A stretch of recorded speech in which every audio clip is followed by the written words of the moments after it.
Umoja, meaning unity, is the foundational principle of Kwanzaa and serves as a powerful lens through which African sexuality in the modern era can be affirmed, hailed, and celebrated. It calls for solidarity, collective solidarity that includes and not excludes queers and gender diverse Africa. Kwanzaa was born out of a civil rights movement back in the early 1960s and founded by Dr. Maulana Karenga, who formerly resides in Tanzania. This movement was born out of the need because black people were being black people were facing racism, either passive or aggressive racism.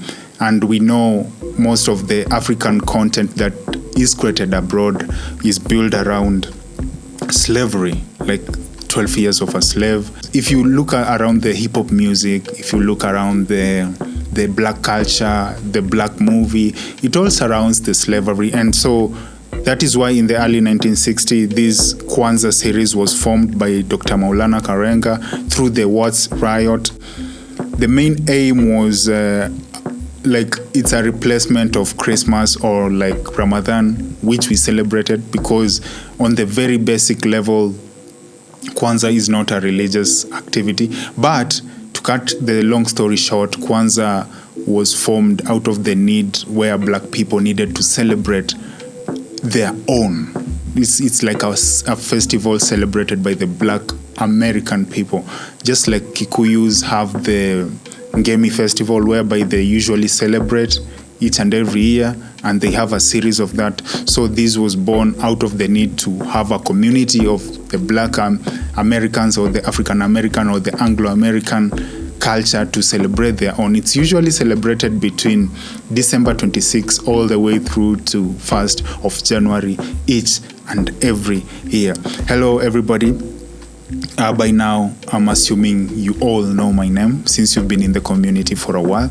But for those who don't know me, I'm your host with the most. You can call me Timothy, and this is another mini-series, mini-pod of Just a Pod. And today, being an introductory session, we are just introducing this new series where we'll be tackling Kwanzaa, as I've given a small explanation, which is an African festival, an Afro-American festival. So it's like just the way we were discussing African sexuality. And if you're new to this channel, we basically like to discuss African studies in general. And we started with African sexualities. Now we are on Kwanzaa, which by an extent, it means there'll be a phase whereby we'll be juxtaposing between African sexuality and its nexus towards Kwanzaa. Kwanzaa in Swahili, it means to begin. The first principle of Kwanzaa is Umoja. So in Kwanzaa, one thing you need to know in Kwanzaa is that each and every day is celebrated on one of these values, which is symbolized by lighting a candle. So each and every candle for this Kwanzaa is represented individually, beginning with the first one, which is Umoja. The second principle, which represents the second candle, is called Kujichagulia, or self-determination. The third one is Ujima, which represents the third candle, which means collective work and responsibility.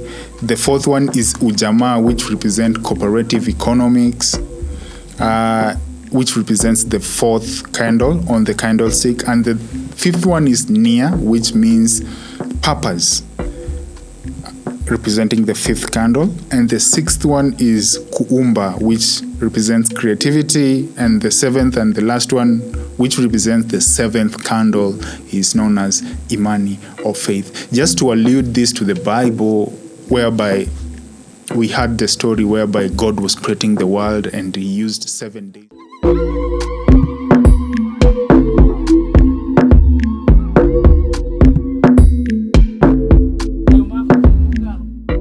to create the entire world, and on the seventh day he rested. So there's a little biblical allusion alluded to Kwanzaa, and that's why I started by saying it's not connected to religion, but to an extent all these things are connected and they correlate and complement each other.